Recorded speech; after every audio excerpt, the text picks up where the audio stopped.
Welcome students. So in continuation of the gas welding process,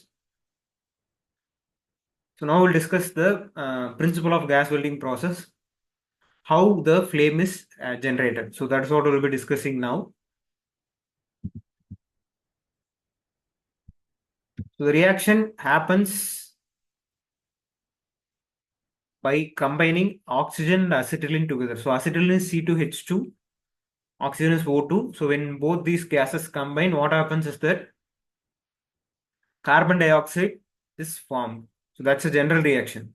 So if you look at the equation closely, there are two equations shown here. One is inner cone and another one is called as outer envelope. So I will explain what that is in a minute.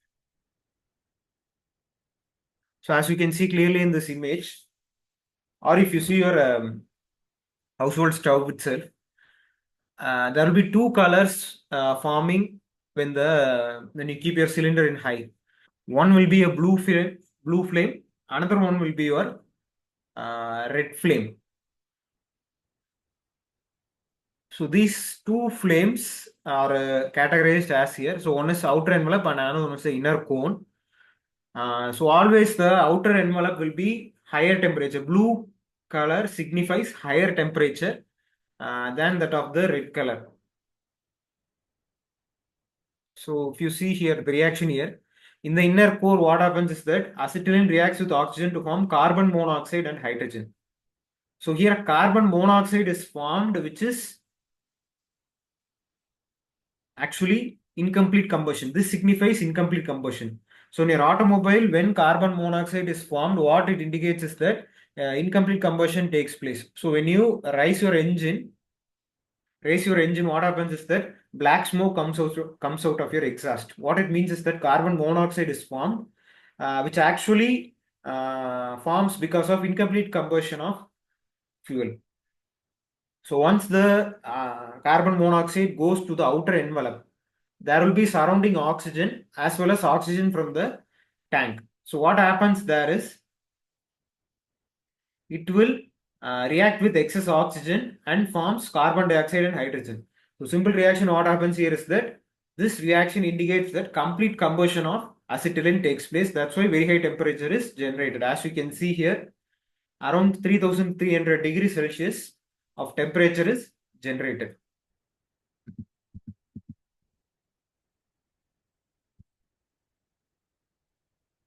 So once again, coming back to the working of the gas welding process, what happens is that very high temperature is used to melt the two workpieces together. Right.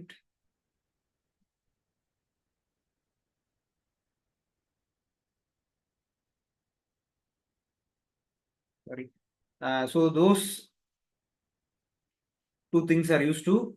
These two pieces are called as actually workpiece. So we need to join these two together. What happens is that when heat is applied, these two plates melt and fuse together.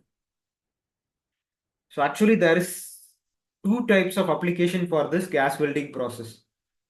This can either be used to cut metal. Since it is melting the metal, it can be used for cutting the metal as well as joining the metal. So metal cutting as well as metal joining can be done using this gas welding equipment. So metal joining is actually called as welding. So in order to join the metal pieces together, additional material is required. That is called as filler material. So filler material is used to fill the gap between the two workpieces. If at all there is any gap between two workpieces, when they melt together, there may not be sufficient material to fuse them together. So in such cases, what we can do is we can add filler material, which is actually a rod, which will be used along with the gas welding equipment, along with the flame, so that the filler material also melts and provides excess material to the welding region. So hence additional material called as filler material can also be used with this gas welding process. If required, it can be used. So these are some of the welding equipments used, such as welding torch. So pressure regulators, we discussed about this. Goggles, safety gloves, we all know. For providing safety. Actually, the welding temperature is around 3000 degrees Celsius approximately. Water boils at 100 degrees Celsius. So if you touch boiling water itself, your skin will get blisters. Imagine 3000 degrees Celsius. If you touch it by accident, then it may lead to very, very serious injuries. Hence, the gloves are very mandatory when you weld the parts. So working principle, as you see here, the metal is melted and they are joined together. Fuel and oxygen is combining and it is used to melt the workpiece together.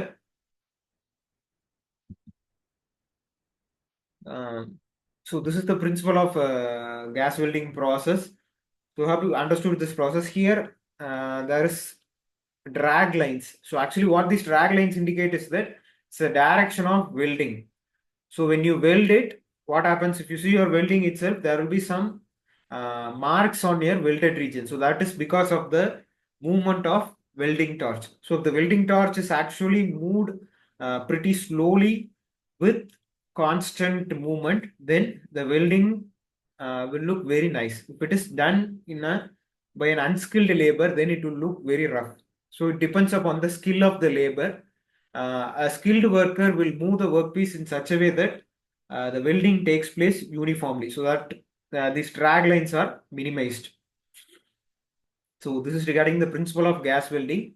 I hope you understood this process. So we will discuss the flame characteristics of gas welding in the next video. Thank you.